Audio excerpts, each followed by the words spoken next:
Thank you for tuning in to another episode In Range. This is the final conclusions and match discussion and gear discussion about Tiger Valley 2018. So I'm here with Russell Fagan, also known as Sinister Rifleman, and we're going to talk about what we thought about the match this year versus other years maybe, how we did at the match, but then also talk about the gear we used because we did something kind of different to try and make it interesting. So you and I have shot Tiger Valley many years in a row, actually. Well, every year it's existed. We did the first match in 2009. Yep. 2010, 2011, 2012. It was on hiatus for 2013 because of the ammo shortage at the time.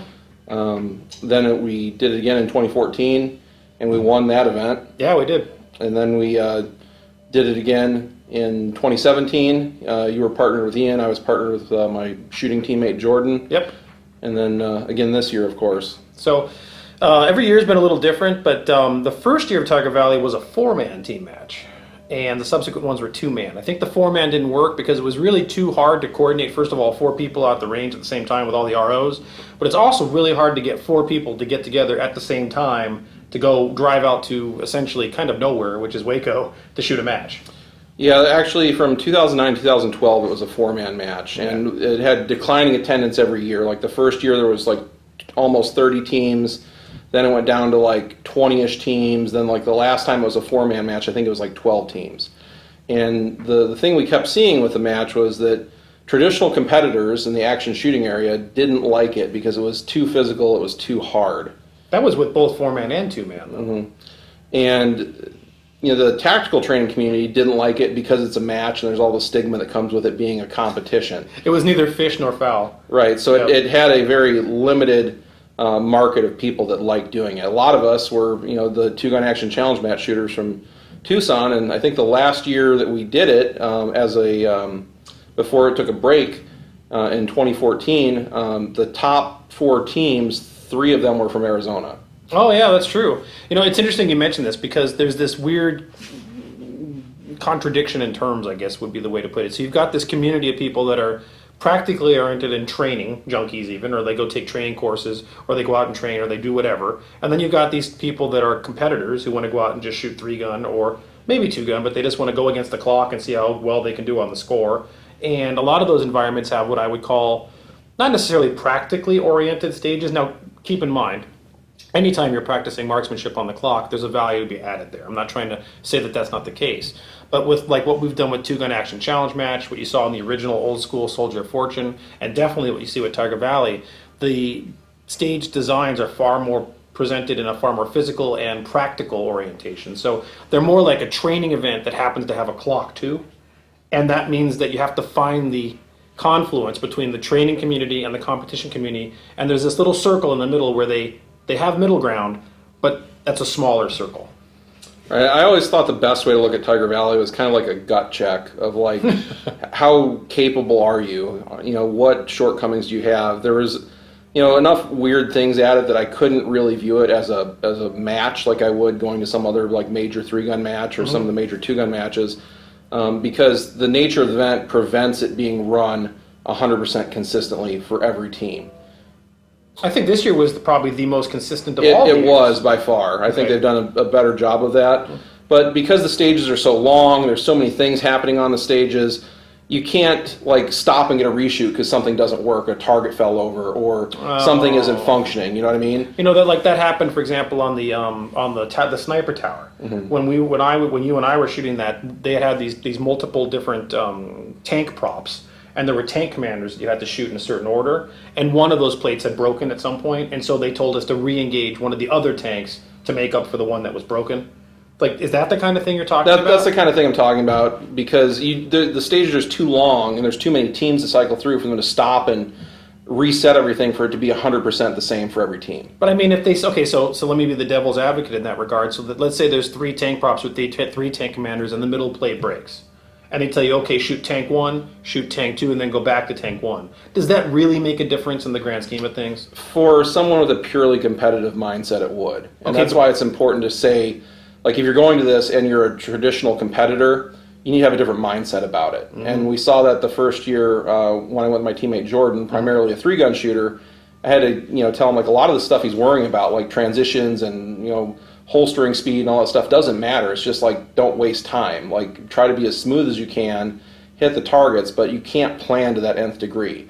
Likewise, I don't think some of those things matter as much as far as consistency from team to team, but I think it's worth noting so that someone from a purely competitive background going out there understands the vibe of the event, and if there is a problem with the way the stage is set up, they're going to come to a equitable solution to it, but it isn't going to be necessarily 100% the same. I would argue that I understand like the argument of consistency, but I would also say that in matches and in stages that are as long as they are at Tiger Valley, that little inconsistencies, like for example the one I gave the example of shooting tank 1 twice instead of shooting tank 2 because it wasn't there, really doesn't matter, and the best people are still going to win. Right, it's how fast you go up and down the ladder. It's probably more important than the half a second transitioning between targets, shooting one target twice versus transitioning to another one. The other thing I really appreciate about Tiger Valley is the length of the stages and the stage designs and the emphasis they put on it. I feel like every stage at Tiger Valley, every year we've been there, has had some sort of actual real-world practical application intended in it. There's some reason that they designed that stage. It wasn't just a, here's some paper, shoot at it kind of thing. They're simulating some sort of scenario. And every stage has a different emphasis, I think. Mm-hmm. A lot of times you can shoot matches and it's just like the same kind of targets in a different sequence, or they're very similar in challenges presented. Where at Tiger Valley, like each stage tends to have a different skill emphasis. And every year you don't know what you're going to get because every year they pull out really different stuff. I mean, it might be the same range, but the actual course of fire they put you through changes the dynamic so much that it's an entirely different experience. And you'll see people try to chase whatever the last event was with their preparation and equipment. A good example of this was this year, the obstacle course. Last year there was there's like the chain link 8-foot fence, then there's a 6-foot wall and a 4-foot wall and a window and a roof. And last year we had to go over those. This year they changed it slightly, partially because some people actually fell off and I think hurt themselves last year. But this year they made it where instead of going over them, you had to shoot over them. In some ways, that was actually more difficult than going over them, and it was a more interesting exercise. It was another example of I stood on your knee, or some people stood on each other's shoulders or whatever to get over the 6-foot wall to be able to shoot. That was an interesting problem-solving exercise that emphasized the ability for the team to work together, but it still was physical and challenging, but it was different than last year, even though it technically was the exact same props. Yeah, it was definitely different focus. I think the focus of this year's match was more on marksmanship than on physicality for physicality's sake. And TJ even mentioned that to me, that he took out a lot of the longer sprints because he didn't feel like it added anything to the challenge. It just made the stages longer. I think he's correct about that, but I wouldn't say that this year wasn't physical. It was quite challenging still in that regard. There was still good long runs, there was still crawling, there was still going up 10 flights of stairs with a gun and shooting without being winded and all that. That's all still there. I think quintessentially it still had the same flavor. I think what TJ did is he actually was better this year than ever in making it a little more efficient and just becoming a little more wise about the stage designs in terms of how to make them flow. Balancing it out, because last year there were some bottlenecks in how the stages flowed. This year it seemed like we were always relatively close to the squad behind us and the squad in front of us in terms of finishing a stage. And the waits weren't as long either. And there was other clever stuff, like if you've watched all of the series at this point, there was like the, what they call it, the rat nest or rat maze. Rat trap. Where you're crawling through that thing. That doesn't sound like much, but when you were doing it, it turned out to be quite challenging, quite honestly. Yeah, figuring out how to get through those holes with your rifle and with all your gear on was a challenge. I think every one of those things I snagged something. And not flagging people with your muzzle. I mean, muzzle discipline through that as well. That's a challenging environment. And on top of that, you said the emphasis this year was on marksmanship, and it definitely was, because if I recall correctly, every stage had limited round count. Like you could only engage this target this many times. Maybe not all of them, a lot of them, most of them. The majority, yes. So like that target, you can only fire 2 rounds at it, and if you fire 3, you get penalized. And if you didn't neutralize the target, you would get a whopper of a penalty. Yeah, it was anything that had a clay hanging on it, we were allowed 2 rounds at. Some of the further steel, we were only allowed 2 rounds at. Some of the paper for score, only 2 rounds at. There were instances like that first stage we shot with the Borat targets, where you were allowed as many rounds as you wanted to. But on the other side, there were the clays, and I only had 2 rounds. You mean the porn star targets? Sure. Yeah. So it's interesting, though, because what happens with this is that by limiting the round count, it actually increases the psychological pressure and marksmanship pressure. and the penalties being as extreme as they are, and the length of the stages as the way that they are, that the emphasis suddenly shifts very much. And I've tried to incorporate this in not only the two-gun action challenge match, but also in Desert Brutality. I will go ahead and tell the audience that Tiger Valley has been the most influential match of what we do with Desert Brutality, and Finnish Brutality for that matter, that the emphasis attempts to be that when you change the scoring mechanism or reduce the round count, it's no longer a speed race or a drag race. It's about shooting clean and proficient and doing things right. And therefore, little things like how fast can you reholster or your split times become kind of don't matter anymore. Certainly less important. To a large degree. I mean, when you're measuring stages in minutes, 5 minutes, split times start to become kind of And split times in 3-gun where the stages are scored in like 28 seconds, suddenly that matters. Well, if you actually look at a lot of the stages we shot at Tiger Valley, 80 to 90% of the stage was spent on moving to position or getting out of position versus shooting. Or your gun condition, loading, unloading, reloading, which are all incredibly important skills, right? So in that regard, so what happens is at Tiger Valley, it turns out that you can bring gear that actually is oriented towards a more practical environment and not have a deficiency as a result. So like, for example, we this year went with short barrel rifles, which is something, I mean, this one is designed in a way that I think you could use it competitively in many environments, but to bring a short barrel rifle to a traditional 3-gun match is not a winning strategy, typically speaking. Yeah, very rarely will you perform well with it. Like Hard as Hell with all the crawling through things is one of the few examples of where you might perform well with a SBR. But I also found that at Tiger Valley it was a difference because there were a number of moments, like we mentioned the obstacle course shooting over the top or that rat trap, or some of them were crawling through those tunnels, where the short barrel rifle, which by the way, as we know, there's a lot of people in the practical real world who really prefer those shorter guns. Think about, you know, Black Hawk Down and the guys with their little commando guns there because they wanted something small and handy, and that's all they needed, and therefore a longer rifle was not efficient for what they needed. So having these short barrel rifles in this very practically oriented environment really wasn't a deficiency. No, none of the shots were far enough that it mattered. Just having this gun be 5 to 6 inches shorter than a full-length rifle made it much more convenient going through some of those things.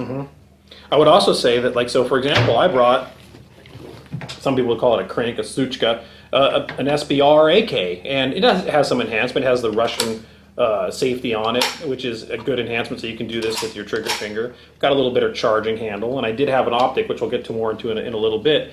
But this is one of Arsenal's guns that once after I got my Form 1 approved, I can never remember what form number it is. Is it a Form 1? Form 1 for Form individual. 1. Yeah, I got it. So I filed my Form 1. Once I got my Form 1 approved, the audience is going to find this interesting, and I didn't reveal this in the video so much until now. When that was approved, this was originally a 16-inch length barrel, and when it was allowed to be a short barrel rifle because I got my tax stamp, I quite literally cut this with a hacksaw, and then crowned the crown with a brass screw chucked into a drill and some grinding compound. And that with an optic, this gun was not a deficiency at Tiger Valley. I had no issues with hitting any of the stuff or doing anything I needed to do with this. And so, while we know that the AK, and by the way, this isn't 5.56, we know that the AK is ergonomically a slower gun to run than the AR, but in the more practical environment and the more practical the stage design, the more that becomes less relevant, and it really just becomes the equal. Well, and I would argue with all the clearing we had to do, having your charging handle be easier to manipulate was an advantage. That's true. And the more you crawl through stuff and get beat up and tired, the easier it is. One thing that the AK does have going for it is these are big, gigantic, easy to access controls that are easy to be manipulated with even the most adverse conditions, like hands bloody, beat up, whatever, which is part of Tiger Valley. So people always want to argue between these two rifles, but I think that the more practical the environment you bring the gun to, the more these two become equals. They don't really matter. The differences don't matter much. You had a little more accuracy. I had a little bit more just brute force being able to use this thing, as well as the audience may probably laugh at this, but this gun hasn't been cleaned in I have no idea how long. So you can abuse the AK for a long time. I don't recommend that, but the gun ran flawlessly with no issues whatsoever and worked great. And this 4-piece Bulgarian flash hider / director meant that the blast was kept away from me. It wasn't that loud, even though it's an only 8.5-inch barrel, and this gun ran admirably.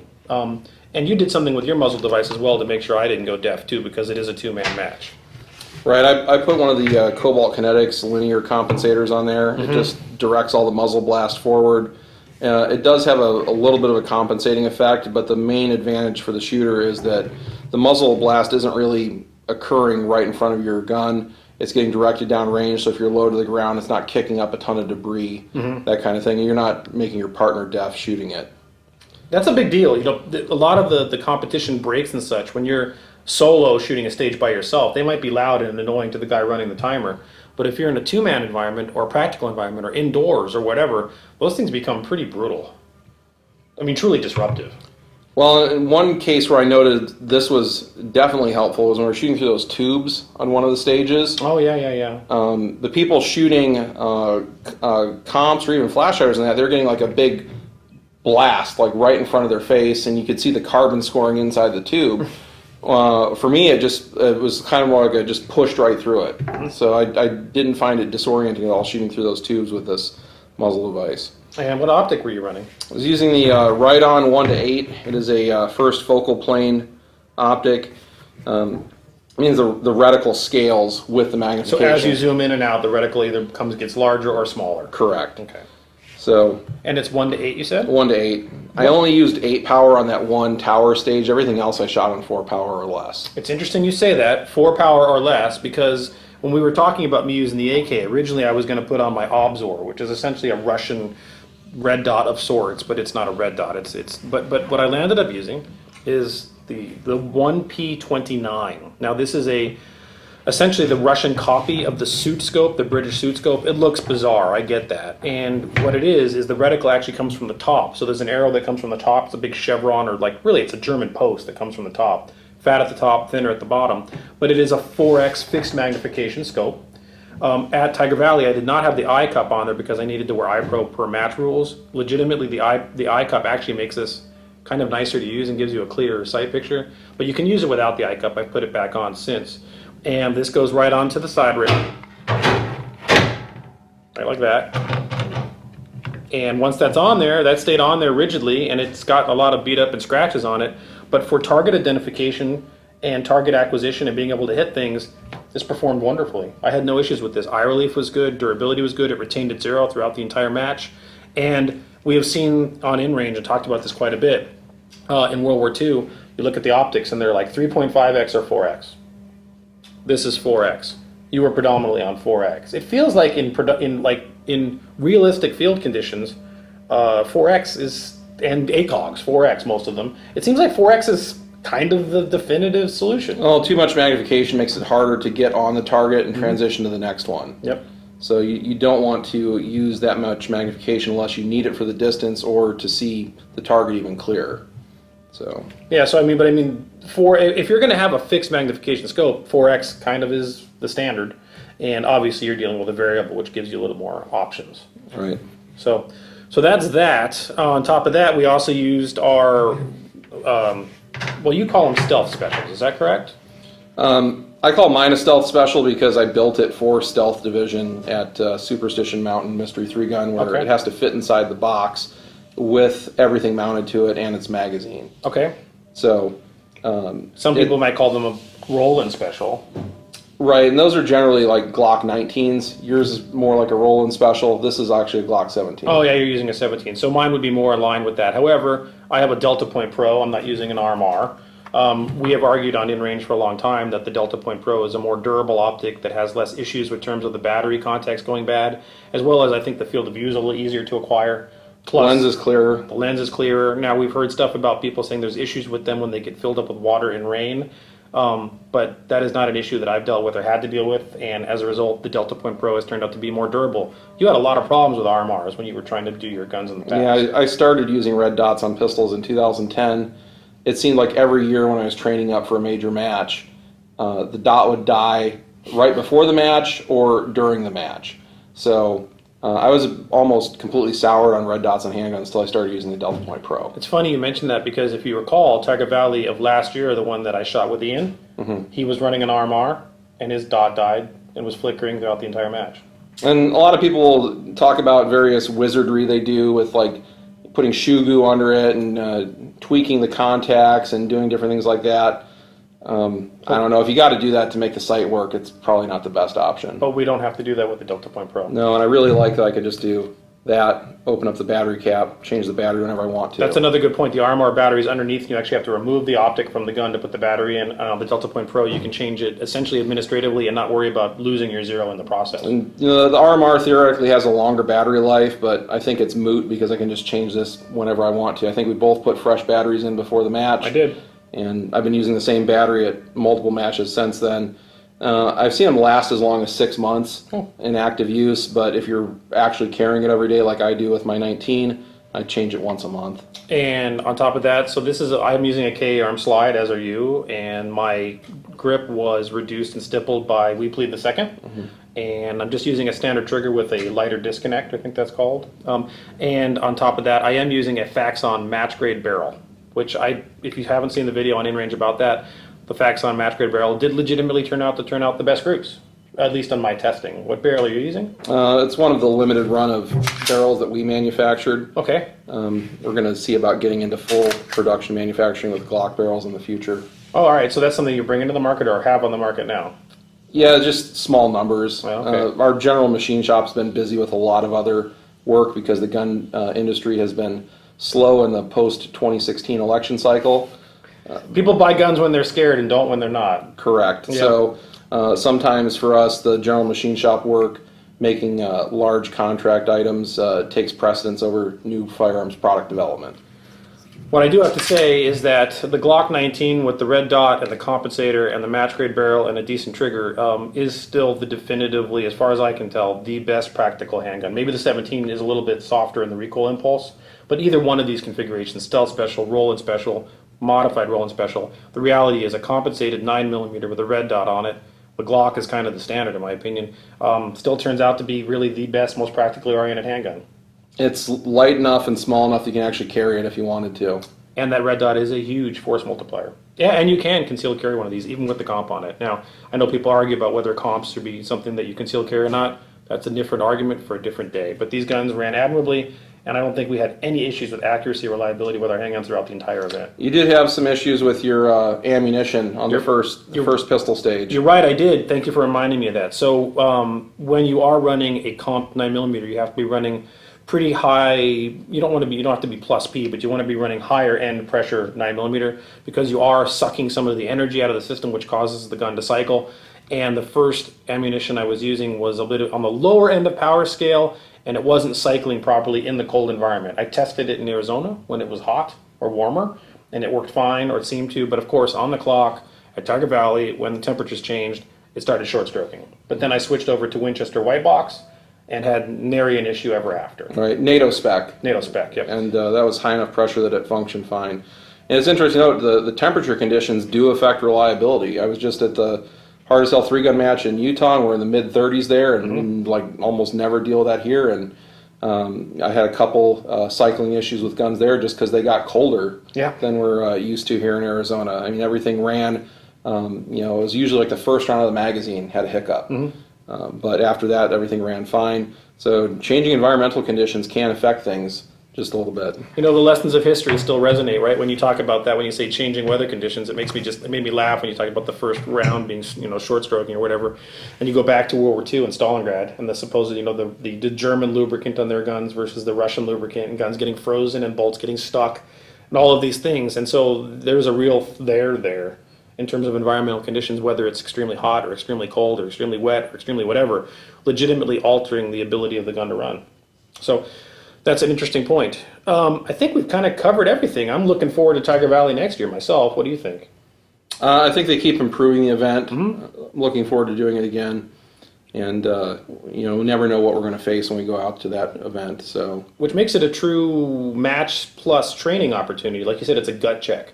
Whether you place first or last at this match, I think that you always come out of Tiger Valley with some sort of knowledge and education you didn't otherwise.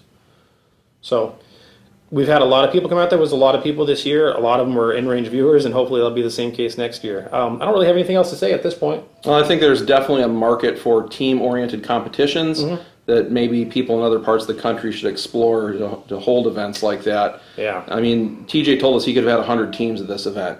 Oh yeah, he booked up. He actually locked it down. There was too many people wanting to attend. Got to like 42 teams counting us, and there's just not space to cycle that many more people through over the course of a single weekend. So, and that's the thing we keep seeing around matches all over the country is they fill up. Yeah. The problem isn't getting new people involved in these sports at this point. It's having enough venues for everyone to compete. It's also having enough venues that want to run things like this, which are unorthodox and unusual. I think there's a huge market for like Two Gun Action Challenge Match, Desert Brutality, Finnish Brutality, Tiger Valley, and there are people that want this convergence of competition and training merged together to also enjoy it and have the camaraderie and the fun involved, but also the learning experience, but also having the match too. And it's interesting to me that we're not seeing that grow as much as I think it should, because the reality is there is a market for it. And I think it's a demonstrably more interesting experience in that it has such an emphasis on practicality versus just gear. I think the thing that the viewers could take back to their home range is emphasize the potential revenue stream for the range of people of this different demographic that want to come out and do this stuff. And from a stage design perspective, I think what the viewers can come away with is that put this, add physicality, but not to the point where it's so extreme that it's impossible. But consider making penalties severe and making the emphasis more on shooting clean and well and having marksmanship emphasis or handling emphasis over just raw time. I think that changes everything dramatically. So guys, hopefully you enjoyed this and you enjoyed the entire Tiger Valley 2018 series. I'm sure we'll bring you Tiger Valley 2019 as well, unless something happens that I can't predict. If you like this stuff, please consider supporting us on Patreon. What pays for some of the stuff that would allow us to get there. It paid for airfare or gas or whatever to get there, and other things. This year our ammunition was actually sponsored. Go ahead and say something about that, maybe. Well, Bear Ammunition, our friend Yancey Harrington arranged that, supplied us the ammo for the event.